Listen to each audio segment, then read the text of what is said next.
Okay, and then so we hit our 40s. So we hit our 40s. So we're talking here about making sure you have good monounsaturated fats. That's something like olive oil. Okay. Important to raise your good cholesterol, which is your HDL, lower the bad cholesterol, LDL. Then we also want to do blueberries. It's important to have things that have antioxidants.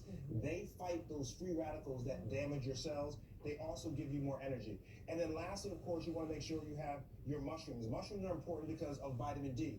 Vitamin D, we talked about this earlier. Right. Vitamin D is critical, even though you find it in dairy products. You can also get it in foods like mushrooms because it helps your bones to absorb calcium and phosphorus and then retain it so they stay nice and dense and thick so you don't fracture and have problems. So that's your 40s. Because in your 50s, that's all that I can't look at. This is where we are, right? And so here are our 50s. Our 50s are really all about fiber. It's extremely important. Fiber helps keep you regular because your gastrointestinal tract is slowing down, so we have that in things like apples. But it's also important to have omega-3. So we have some chia seeds, which are very versatile. You can put them in overnight oats. You can put them in smoothies. You can put them everywhere. So chia seeds are full of fiber. They also have good fats, omega-3 fats.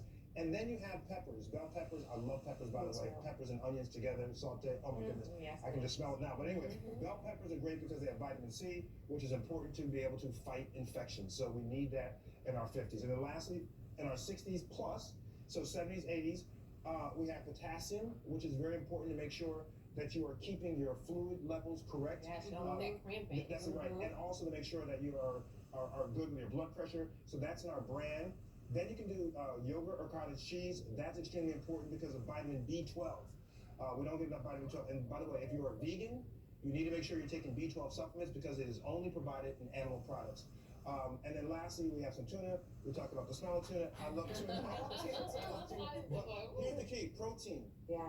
Older people are not eating enough protein and they're not doing enough working out with weights. You have to do weightlifting to increase your muscle mass to prevent falls and also to help with your joints. And I love in the book you have a whole section that tests yourself. You test to show where your fitness If I did falls. another segment, one of my favorite parts is chapter 6, That's what I which like is too. there are 7 tests that everyone should take to see where they are. It's based on age and gender to see where you are. For example, the single leg standing test, which tests you standing with one leg, with eyes open, your balance, and then you close your eyes. So, like I said, this is probably the most comprehensive book. It has everything. And I have a Facebook group of all of us doing together, like I like to do, supporting you. I do Zoom sessions, coaching sessions for free.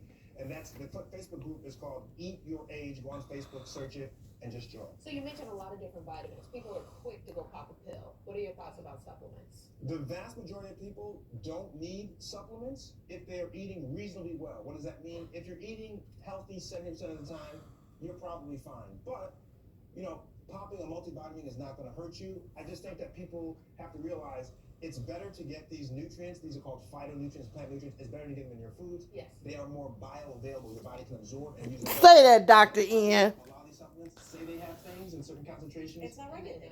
Yeah. Oh my gosh, we can talk forever about this. DrIanSmith.com. Thank you so much, Dr. Ian. Thank you, guys. All right, coming up next, how to tell if it's time to take your handbag